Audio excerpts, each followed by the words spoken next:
माँ की लोरी बच्चे को दूसरी दुनिया में ले जाती है, जहाँ उसे बहुत सुकून मिलता है। माँ की उंगली थामे धीरे धीरे अपने छोटे छोटे पैरों से वो पूरी दुनिया को नापना चाहता है। और जब वो थक जाता है तो अपनी माँ की गोद में वापस आ जाता है। लेकिन जब वो बड़ा होता है तो उसे माँ की गोद और माँ की लोरी की कोई जरूरत नहीं होती। लेकिन माँ बाप के लिए वो हमेशा एक छोटा बच्चा ही है ना, और एक छोटा बच्चा ही रहेगा ना। लेकिन उसके लिए माँ बाप सिर्फ और सिर्फ एक बोझ है। बोझ समझता है वो उनको, बोझ समझता है। क्या इसीलिए बेटे की तमन्ना की जाती है?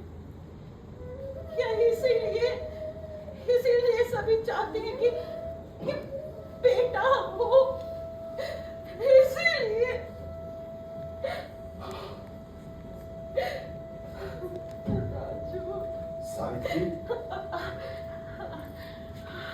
सावित्री,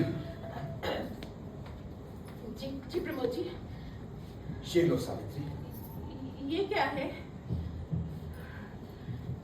ये क्या है? जहर। जी प्रभु जी, आप इतने कमजोर कब से पड़ गए? ये जहर किसके लिए प्रभु जी, किसके लिए? उसके लिए जिसको हमने जन्म दिया,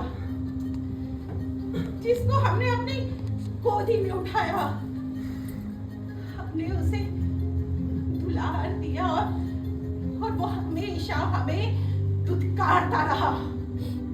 हम उसके लिए सुनहरे सपने बुनते रहे और वो हमारी खुशियों को रौंद कर आगे बढ़ता रहा।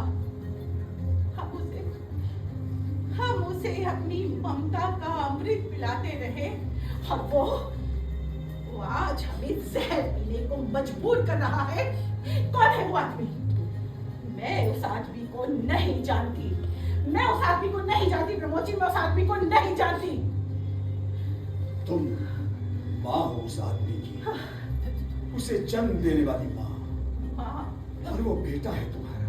बेटा? अम्मा कहती थी तुम्हें बेटा हुआ है, जिंदगी भर तुम्हें खुशियां देगा। खुशियां? वो हम दोनों को दर्द देता रहा प्रमोद जी, दर्द। क्या इसीलिए उस पुतले का 15 सालों तक हम इंतजार करते रहे, इसीलिए कि वो आज हमें जहर पीने को मजबूर करे। इसीलिए प्रमोद जी, इसीलिए।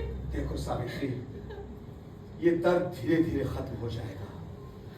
जब अपना कोई गहरा जख्म देता है ना, तो दर्द तो होता ही है। ये मोह माया, लोभ, ममता सब मिथ्या है, मिथ्या है ये सब। हम जीवन भर एक ऐसे इंसान का साथ पाने के लिए तरसते रहे जिसे हमारी बिल्कुल भी चिंता नहीं थी। वो अपने सपनों के संसार में नए रिश्तों की डोर बुनता रहा और हम उसे ही अपना संसार समझ बैठे। हम क्यों तड़पते हैं बच्चों के लिए? क्यों? क्या जीवन में और कोई कर्म नहीं है? ऐसी संगति पाने के लिए तो सावित्री हम बूढ़े नहीं हो। बूढ़ी हुई है तो केवल हमारी सोच, और यही सोच हमें जीवन जीने के लिए प्रेरित करती है और यही हमें मरने के लिए उकसाती भी है। हमें सोच से ऊपर उठकर भाव शून्य बनना है, भाव शून्य। तभी हम जीवन के इस अंतिम पड़ाव पर भव सागर पार कर सकेंगे। प्रमोद जी, केवल तभी। चलो मेरे साथ। कहाँ? चलो बताता हूं। लेकिन कहाँ प्रमोद जी? सावित्री, मंजिलें और भी हैं, रास्ते और भी हैं। अरे अगर एक रास्ता बंद हो गया तो क्या हुआ? हम सारी जिंदगी केवल अपने लिए सहारा ढूंढते रहे, केवल अपने लिए। लेकिन इस दुनिया में ऐसे बहुत से लोग हैं जिन्हें सहारे की जरूरत है, तो क्यों ना हम उनका सहारा बने? लेकिन कहाँ? चलो मेरे साथ। कहाँ? अनाथ आश्रम। अनाथ आश्रम? हाँ, अनाथ आश्रम। वहां एक नहीं सावित्री, तुम्हें कई राजू मिलेंगे, कई राजू मिलेंगे। चलिए चलिए।